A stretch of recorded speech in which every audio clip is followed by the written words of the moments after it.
Boa noite, irmãos, tudo bem? Graça e paz, como é que vocês estão?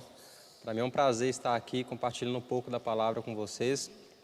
E hoje eu gostaria de convidar os irmãos para abrirem a palavra de Deus em 2 Coríntios, capítulo 1, versículo 3.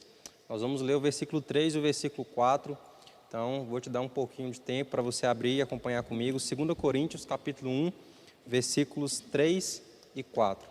Amém, irmãos? A palavra de Deus nesse texto, o apóstolo Paulo ele trata, com uma saudação aqui à igreja de Corinto, na segunda carta de Paulo aos Coríntios, capítulo 1, versículo 3. Diz assim a palavra: Bendito seja o Deus e Pai de nosso Senhor Jesus Cristo, Pai das misericórdias e Deus de toda consolação, que nos consola em todas as nossas tribulações, para que com a consolação que recebemos de Deus, possamos consolar os que estão passando por tribulações. Então, esse texto aqui eu já preguei sobre ele, mas eu preguei com a perspectiva de que nós, como filhos de Deus, somos consolados para levarmos consolação àqueles que passam por angústias e por tribulações, muitas vezes parecidas com as que nós passamos. Mas nessa noite eu queria compartilhar com você a palavra baseada na perspectiva daquele que passa por tribulações. Esses são dias em que muitas pessoas estão passando situações de angústia, medo de perder o emprego. Nós estamos passando já por uma crise econômica, uma crise na saúde também. Pessoas estão doentes, pessoas estão nos leitos de enfermaria, nos leitos de UTI. Pessoas estão morrendo no nosso país, ao redor do mundo. É um tempo de angústia, é um tempo de tribulação, é um tempo de luta. Inicialmente eu queria compartilhar para você que o nosso Deus, o nosso Senhor, o nosso Pai, Ele é Pai de misericórdias, Ele é o Deus de toda consolação e Ele quer nos consolar nesses dias, Ele quer trazer consolo, alívio e esperança para nós que estamos passando por tempos de lutas e tempos de angústias. Inicialmente eu queria falar isso para você: o Senhor é o seu consolo, o Senhor é o seu refúgio.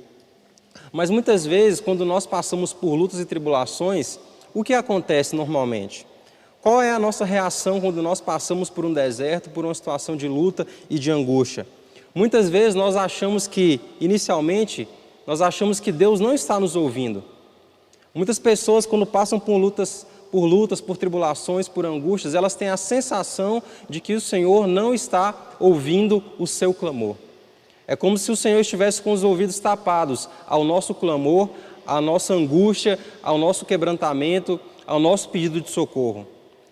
Mas é um clamor ou é uma murmuração? Inicialmente eu quero que você pense realmente se o que você tem feito diante de Deus é clamando a Ele pelo seu socorro, pela sua salvação, pelo seu consolo nesse tempo de angústia, ou você tem murmurado na presença de Deus? Não, o Senhor Ele não está com os ouvidos tapados ao nosso clamor, mas nós não devemos nos entregar à murmuração, à reclamação, jogando a culpa das nossas escolhas no Senhor. Sim, o Senhor está de ouvidos abertos para ouvir o nosso clamor. E se você tem a impressão que às vezes Deus não está te ouvindo, só existe uma situação na qual o Senhor não nos escuta. A palavra fala em Isaías 59 que o Senhor Ele não é surdo para ouvir os seus filhos. Ele não está com os ouvidos tapados para conosco, para nos ouvir, para nos socorrer. Mas existe apenas uma situação em que o Senhor não vai nos ouvir. A palavra é clara em Isaías capítulo 59. A menos que nós estejamos em pecado, porque isso nos separa do Senhor. Só existe uma possibilidade de o Senhor não estar te ouvindo, é se você tem vivido uma vida de pecado. E ainda que você esteja vivendo uma vida de pecado e agora tenha a consciência que o Senhor não está te ouvindo, como diz a palavra de Deus, essa sentença, em Isaías capítulo 59, existe uma porta para você. Existe um caminho para você se reconciliar com o Senhor. A palavra fala em 1 João capítulo 1, que se nós confessarmos os nossos pecados, Ele é fiel e justo para nos perdoar o pecado e nos purificar de toda injustiça. Isaías capítulo 1, a palavra diz que ainda que nosso pecado seja vermelho como a escarlate, se nós estivermos dispostos a passar pelo processo de arrependimento, de limpeza e de purificação, nós nos tornaremos brancos como a neve. Existe uma possibilidade para aqueles que estão vivendo em pecado e não estão sendo escutados e ouvidos pelo Senhor. A possibilidade do arrependimento. Querido, nessa noite, se você tem vivido uma vida de pecado, se arrependa diante de Deus. Se coloque a Ele, confessando os seus pecados e seja perdoado.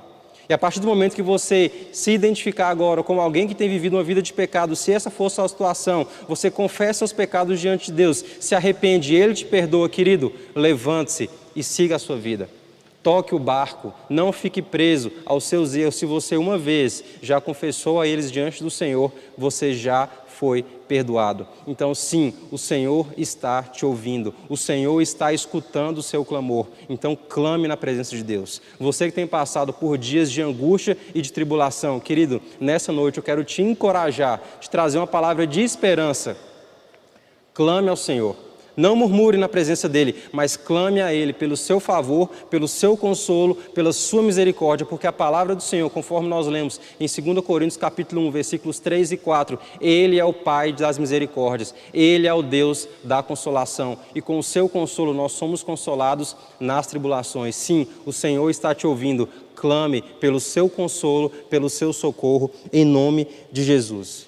Mas queridos, eu quero ler mais um texto com vocês que está lá em Hebreus capítulo 5, Nós já entendemos que o Senhor está nos ouvindo, a não ser que nós estejamos vivendo uma vida de pecado. E ainda que estejamos vivendo uma vida de pecado, podemos nos arrepender e, em Cristo, nos reconectarmos com o Senhor. É isso que a palavra diz. Hebreus capítulo 5, versículo 7, eu gostaria de ler com vocês. Hebreus capítulo 5, versículo 7. Hebreus capítulo 5, versículo 7, a palavra diz que durante os seus dias de vida na terra, Jesus ofereceu orações e súplicas em alta voz e com lágrimas, àquele que o podia salvar da morte, sendo ouvido por causa da sua reverente submissão. Então aqui, até o 7, nós lemos que o Senhor ofereceu orações e súplicas a Deus e foi ouvido. Versículo 8 diz que, embora sendo filho, ele aprendeu a obedecer por meio daquilo que sofreu. Versículo 9, para finalizar, Hebreus capítulo 5. E uma vez aperfeiçoado, Jesus, uma vez aperfeiçoado, tornou-se fonte da salvação eterna para todos os que lhe obedecem. Então Jesus, a palavra está falando em Hebreus capítulo 5, de 7 a 9, que Jesus ofereceu súplicas ao Senhor e foi ouvido. Foi aperfeiçoado para ser fonte de salvação e aprendeu a obedecer por meio daquilo que sofreu. Esse texto de Hebreus capítulo 5, versículos 7 a 9, ele é conectado ao momento em que Jesus estava ali no Getsêmani, junto com Pedro, Tiago e João, e abre e rasga o coração diante de Deus. Esse texto aqui de Hebreus capítulo 5, ele faz uma referência à passagem de Jesus Cristo no Getsêmani.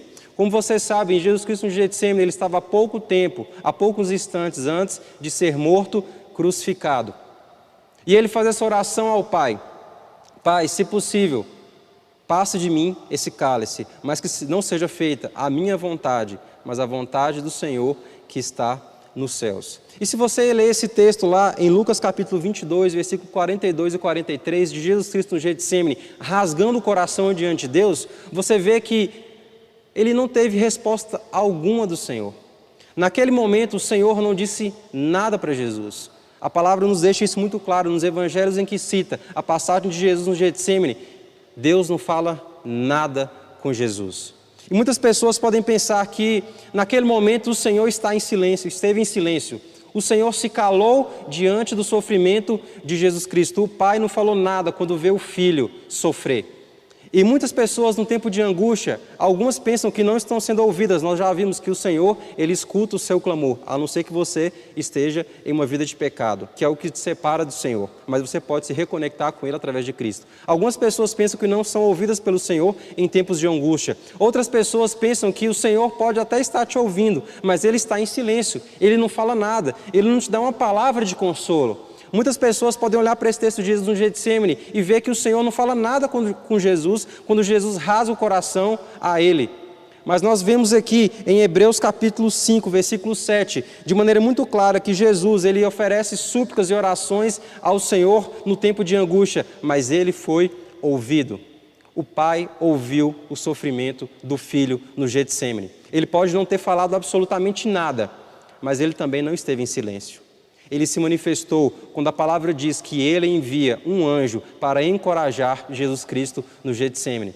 Então, querido, muitas vezes o Senhor não vai te falar nada de maneira audível, mas Ele vai manifestar-se. Não, o Senhor, Ele não está em silêncio, Ele está falando ao seu coração. E se você tem passado o tempo de angústia e tribulação, tem até a convicção que o Senhor está te ouvindo, mas acha que o Senhor está em silêncio, não está falando nada, querido, eu queria te desafiar a se debruçar na palavra de Deus. A palavra de Deus é a voz de Deus. É através da palavra de Deus que Ele fala conosco. E a palavra diz que Jesus Cristo, uma citação do próprio Jesus, Ele diz que no mundo passaremos por aflições, mas tende bom ânimo, eu venci o mundo. É a palavra do Senhor que nos diz isso. Então, querido, não, o Senhor não está em silêncio diante da sua angústia, diante do seu clamor, Ele está falando com você. No mínimo, Ele está te falando através da palavra, porque essa é a voz do Senhor. Em outra situação da palavra, nós vemos Paulo, quando ele passou por uma situação de fraqueza, de angústia, aquela passagem que vocês conhecem do espinho da carne. A palavra diz que por 3 vezes ele clamou ao Senhor para que o Senhor retirasse o espinho da carne dele. E o que o Senhor diz diante disso? A minha graça te basta, porque o meu poder se aperfeiçoa na sua fraqueza. Aí Paulo vem falando que então ele se alegraria na fraqueza dele, porque no poder dele no poder do Senhor, ele seria forte. Na fraqueza dele ele seria forte, porque o poder do Senhor se manifestaria na fraqueza dele. Então, querido, se você tem passado tempos de angústia, de lutas na sua vida, nessa noite, eu quero te dizer, através da palavra de Deus, que é a voz do Senhor para nós, Ele está te falando, no mínimo, tenha bom ânimo, Jesus Cristo venceu o mundo e a minha graça te basta. Aguarde mais um pouco, espere mais um pouco. Querido, não, o Senhor não está em silêncio. Ele está manifestando-se através da sua palavra. Ele está manifestando-se através de situações à sua volta. Com Paulo, o próprio Deus se dirige a ele e diz, a minha graça te basta. Com Jesus Cristo, o Senhor, o Pai, não falou absolutamente nada, mas manifestou o seu amor. Não, Ele não ficou calado, Ele não ficou em silêncio, mas envia um anjo para encorajá-lo. Muitas vezes você tem passado por angústias, tribulações, acha que o Senhor está em silêncio, mas Deus tem enviado pessoas para te encorajar.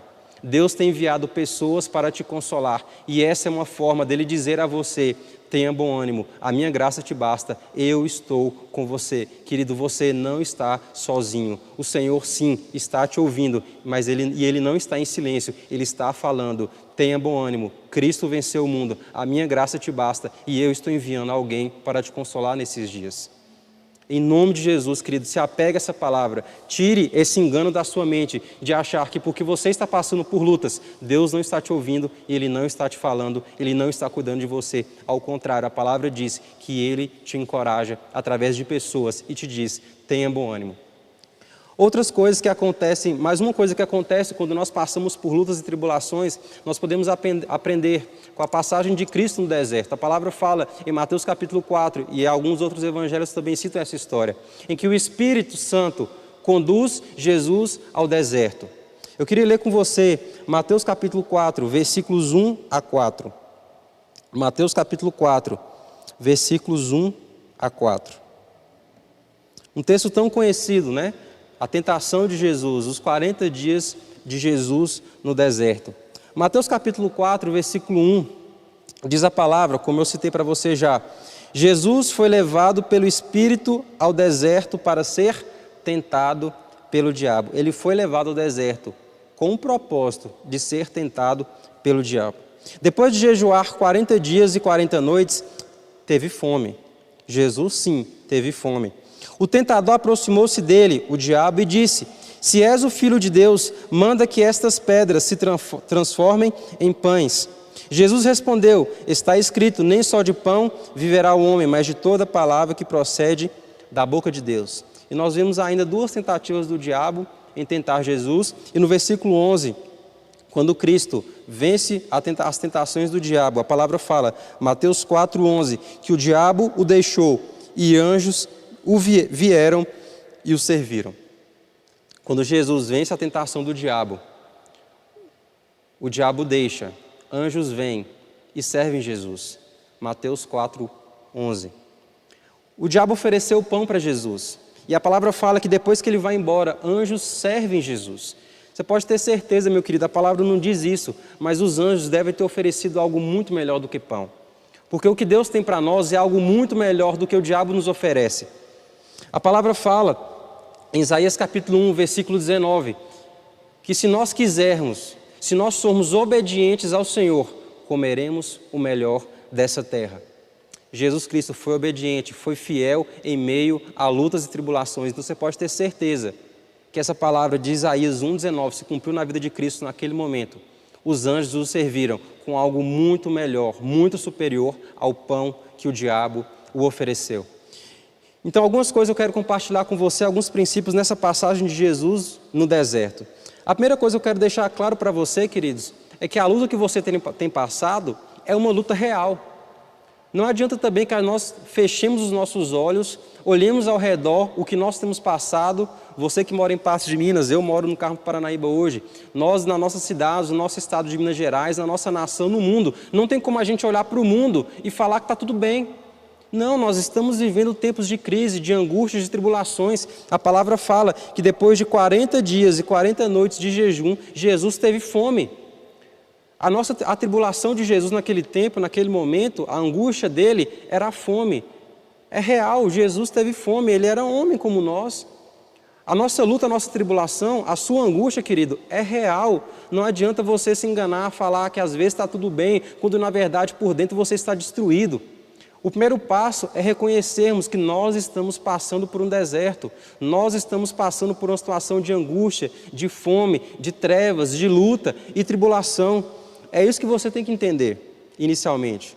Depois você precisa entender que o diabo nunca perde oportunidades. Jesus teve fome, isso era uma realidade. O diabo viu ele com fome e não perdeu a oportunidade. Então, na nossa vida, quando nós estamos frágeis, quando nós estamos fracos, querido, você pode ter certeza, o diabo vai se levantar contra a sua vida. O diabo não perde oportunidade. Por isso é importante, Jesus Cristo, no próprio Getsêmani, ele diz, vigiai e orai, porque o espírito está pronto, mas a carne é fraca. O diabo sabe da sua fragilidade até mais do que você. Se você acha que se conhece, pode ter certeza que o Senhor conhece muito mais, mas o diabo também conhece qual o seu calcanhar de Aquiles. O diabo sabe da sua fragilidade, sabe que você tem passado por situações de angústia nesse tempo. O diabo viu o Senhor com fome. Era uma realidade, era uma angústia, era uma luta. Ele não perde oportunidades. Fique vigilante. Quando você está passando por situações de angústias, você está frágil. Você está frágil. Redobre a sua vigilância, porque o diabo não perde oportunidades. E por último, para concluir o raciocínio em cima desse texto de Jesus no deserto, eu quero te dizer, eu quero te encorajar nessa noite, seja fiel. Mesmo em tempo de luta e de angústia, seja fiel. Seja fiel, querido. Seja obediente ao Senhor. Como nós citamos aqui, Isaías 1,19. Se quisermos, formos obedientes ao Senhor, comeremos o melhor dessa terra. Seja fiel. O que o Senhor tem para você depois do deserto é muito melhor do que o diabo e que o mundo pode oferecer. Nós não podemos negociar princípios porque estamos passando por um deserto. Por exemplo, o princípio da congregação. Nós estamos hoje aqui em Patos de Minas fazendo um culto online. Você não pode negociar o princípio da congregação mesmo em meio a um tempo de angústia, um tempo em que nós estamos impedidos de nos reunirmos. Se você tem uma igreja, querido, acompanhe os cultos online da sua igreja, é uma forma de você congregar, é uma forma de você ser edificado junto com eles. Você não pode negociar esse princípio, mesmo em meio à angústia. Outro princípio que não podemos negociar, o princípio da contribuição. O Wesley aqui ministrou com vocês a questão dos dízimos e ofertas, passou conta bancária. Queridos, nós sabemos que muitos irmãos nossos, muitos irmãos preciosos, filhos de Deus, estão desempregados nesses dias. Pessoas perderam o emprego, pessoas tinham já a carteira de trabalho numa empresa, a empresa devolveu a carteira de trabalho, não vai contratar mais. Nós entendemos que pessoas têm passado por situações de angústia. Tanto é que eu tenho certeza que essa igreja tem feito contribuição de cesta básica para várias pessoas. Nós lá no Carmo também temos feito isso. Nós entendemos que é um momento de sensibilidade financeira e econômica, inclusive na vida das pessoas, do membro das igrejas. Mas nós não podemos negociar o princípio, queridos, porque nós estamos passando por uma situação de deserto. Se você for fiel a Deus em tempos de angústia, em tempos de fragilidade, o Senhor é fiel à sua palavra e Ele vai te servir com muito mais do que o diabo e esse mundo podem te oferecer. Então, querido, até agora nós vemos que em tempos de angústia, o Senhor sim está te ouvindo. Ele não está em silêncio, mas Ele envia pessoas para te encorajar e Ele diz a você, tem bom ânimo, eu venci o mundo, a minha graça te basta. Também entendemos que nós não podemos negociar princípios em meio a tempos de deserto e de angústia. A sua luta é uma realidade. Se levante nessa noite e enfrente-a junto com aquele que é o Deus da consolação. Querido, outro princípio que eu quero trazer para vocês é uma pergunta que muitas vezes passa em nossa mente quando nós passamos por situações de angústia e de lutas como essa que nós estamos passando. Por que eu estou passando por isso? Por que eu estou sofrendo? Por que eu estou desempregado? Por que meu filho está doente? Por que eu estou acamado? Por que eu estou dependendo de pessoas para sobreviver? Por quê? O porquê do sofrimento, o porquê das lutas e tribulações em que muitas vezes nós nos encontramos. Porque nós já entendemos que as lutas são uma realidade. Jesus teve fome, isso é fato. A sua luta é uma realidade, isso é um fato. Mas por que nós passamos por isso? Muitas pessoas acham que têm passado por lutas e tribulações porque estão em pecado ou porque pecaram. Sim, talvez algumas pessoas passem por lutas e tribulações porque pecaram. Talvez seja uma disciplina, talvez seja uma correção do Senhor. E nós temos base bíblica para isso, queridos. Israel foi exilado para a Babilônia porque foi desobediente ao Senhor. O exílio da Babilônia foi uma forma de corrigir o povo de Israel. Davi foi perseguido pelo seu filho Absalão. Foi uma palavra de condenação do Senhor diante do seu pecado de adultério e de homicídio. Absalão perseguiu Davi. E isso foi um sofrimento simplesmente pelo fato dele ter pecado. Então sim, querido, muitas vezes nós passamos por situação de lutas e tribulações em consequência dos nossos erros. Mas eu queria te deixar tranquilo nesse sentido. Se você hoje se identifica como alguém que tem sofrido porque pecou, tenha consciência de que o Senhor só corrige o filho que ama.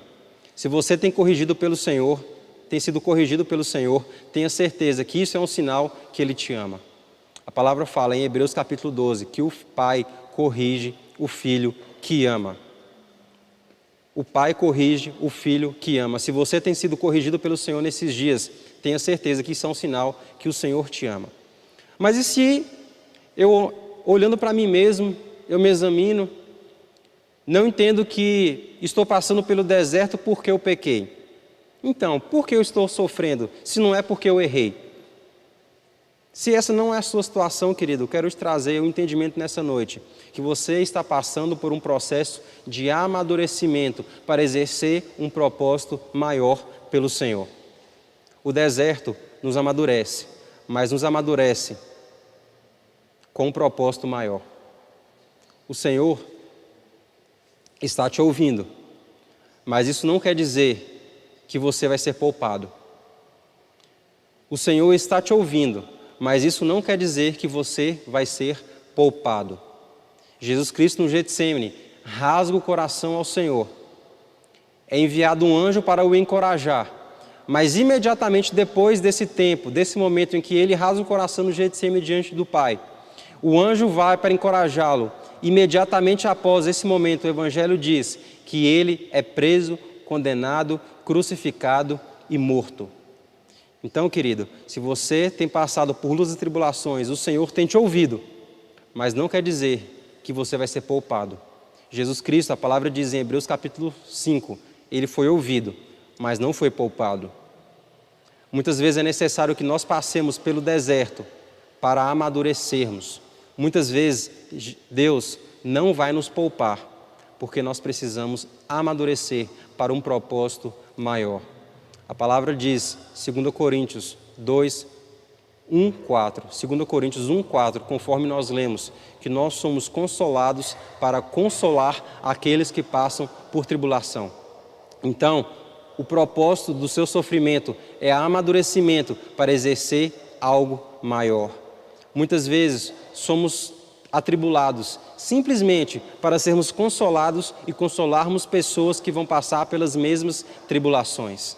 Jesus Cristo no deserto, ele passa pelo tempo de deserto. Querido, você pode acompanhar comigo Mateus capítulo 4. Depois que Jesus Cristo passa pelos 40 dias de tentação no deserto, de jejum no deserto, ele vence a tentação, ele vence esse jejum, é servido pelos anjos, e a palavra fala que imediatamente após Jesus Cristo sair do deserto, ele começa a pregar arrependimento, fazer curas, fazer milagres, começa a escolher discípulos e começa o seu ministério. O ministério de Jesus só começou depois que ele passou pelo deserto. Você está passando pelo deserto para exercer algo no Senhor. Você está sendo amadurecido pelo Senhor para um propósito maior. Depois do Getsêmani, imediatamente após esse momento de angústia de deserto de Jesus, ele é condenado, como eu disse, crucificado, morto, mas ressurge. Mas ressurge ao terceiro dia para cumprir o propósito maior que ele foi designado pelo Pai nessa terra. Morrer por mim, por você e ressuscitar. Então, queridos, nessa noite você se questiona por que você tem passado pelo tempo de deserto que você tem passado. Talvez a resposta seja que você tem passado por um tempo de disciplina pelo Senhor, mas tenha certeza que isso é um sinal que Ele te ama. Mas se você tem passado por um deserto que não é uma disciplina do Senhor, tenha a convicção que você está passando por um processo de amadurecimento para exercer um propósito maior. Jesus Cristo só começa o ministério depois que passa pelo deserto. Jesus Cristo só vai em direção à cruz para exercer o seu propósito maior depois do Getsêmani. E nós somos consolados para consolar. E aí, pastor Jairo, o que eu faço diante disso? Você me diz que Jesus, que Deus me ouve, que Ele não fica em silêncio. Você me diz para ser fiel a Ele, que a palavra dEle vai se cumprir em minha vida, que eu comerei os melhores frutos da terra, se eu for obediente. Você me diz que eu vou amadurecer, que esse é o propósito do deserto, para um propósito maior, para um ministério maior, como foi com Cristo. E aí, o que eu tenho que fazer? Querido, já caminhando para o final da palavra, nessa noite eu quero te encorajar a tirar um momento para rasgar o coração diante do Senhor. Você precisa rasgar o seu coração diante do Senhor. Irmãos, eu hoje posso dizer para você, com toda a convicção,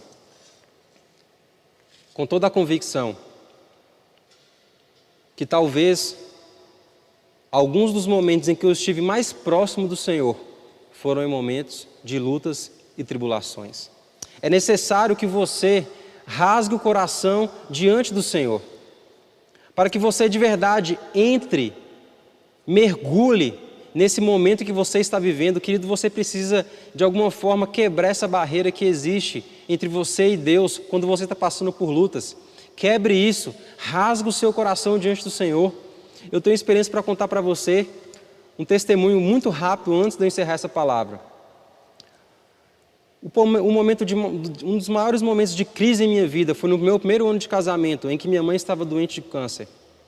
E eu estudava para o concurso, inclusive é o cargo público que eu estou trabalhando hoje, secularmente. E eu estava passando por uma profunda crise no meu casamento, no meu primeiro ano de casamento com o Manu. Foi um ano pior do nosso casamento até hoje. Foi o pior ano de casamento da nossa vida. Nós estamos caminhando para 7 anos de casados. O primeiro ano, querido, foi o pior, porque eu passava por uma profunda luta com a enfermidade da minha mãe. Ela também passava por situações de dificuldade na família dela. Nós não conseguimos nos ajudar. Nós estávamos em crise no casamento. Minha mãe doente.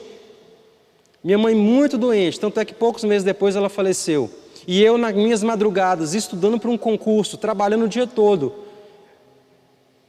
eu estava estafado. Eu cheguei no meu limite. Mas eu lembro até hoje do dia em que eu me ajoelhei no meu quarto e rasguei o coração diante do Senhor. E passei uma madrugada com Ele, rasgando o meu coração, não murmurando, mas clamando a Ele. Clamando a Ele. Como diz o pastor Anderson Silva de Brasília, o problema é que muitas vezes nós somos preguiçosos demais para puxar um papo reto com o Senhor na madrugada. Muitas vezes nós temos a convicção que precisamos ter um tempo com o Senhor na madrugada, puxar um papo reto com Ele, desabafar com o Senhor, mas às vezes nós somos preguiçosos demais para isso. Querido, nessa noite eu quero te incentivar, te encorajar. Puxa um papo reto com o Senhor numa madrugada, rasga o seu coração com Ele, Ele estará lá te ouvindo e vai se manifestar em sua vida. Querido, se você não tem escutado nada do Senhor nesses dias em que você passa por lutas, eu quero de alguma forma te exortar e te dizer, então é porque você não tem tido contato com a palavra, porque não tem como alguém ler a palavra de Deus, ter comunhão com Ele e não ouvir absolutamente nada, porque essa é a voz do Senhor para nós. Larga essa preguiça de lado, querido. Eu não quero te acusar nessa noite, eu não quero te julgar nessa noite, mas você tem passado por lutas, tem sentido distante do Senhor. Larga a preguiça de lado e ainda hoje, puxa essa madrugada com o Senhor, rasga o coração com Ele, porque você vai ser curado, como eu fui curado. Pai, em nome de Jesus, nessa noite eu quero entregar a minha vida, Pai. Entregar a vida de todos os irmãos que escutaram essa ministração, Pai. Uma ministração, Pai, ao mesmo tempo de encorajamento, Pai, mas de exortação também. Pai, que essas verdades, Deus, venham habitar, Deus, e venham frutificar, Deus, na nossa mente, no nosso coração, Deus, e nas nossas atitudes, Pai. Que esses irmãos preciosos que estão ouvindo essa palavra, tanto ao vivo quanto posteriormente, Pai, que eles entendam que o Senhor não está de ouvidos tapados para ouvir o seu clamor. O Senhor é Pai da misericórdia, o Senhor é Deus de consolação, o Senhor nos ouve, mas apesar de um ouvir, muitas vezes não nos poupa, porque nós precisamos amadurecer. O Senhor não está em silêncio, o Senhor hoje fala, tem bom ânimo, eu venci o mundo. Seja fiel, Pai, que nós nessa noite sejamos fiéis ao Senhor para comermos os frutos dessa terra, os melhores frutos nessa terra. Pai, nos leva a termos profunda intimidade com o Senhor, que em dias de lutas nós o encontremos nas madrugadas, Pai. Venhamos rasgar o nosso coração diante de Ti, em nome de Jesus. Amém, queridos? Deus está te ouvindo. Clame a Ele, em nome de Jesus. Amém.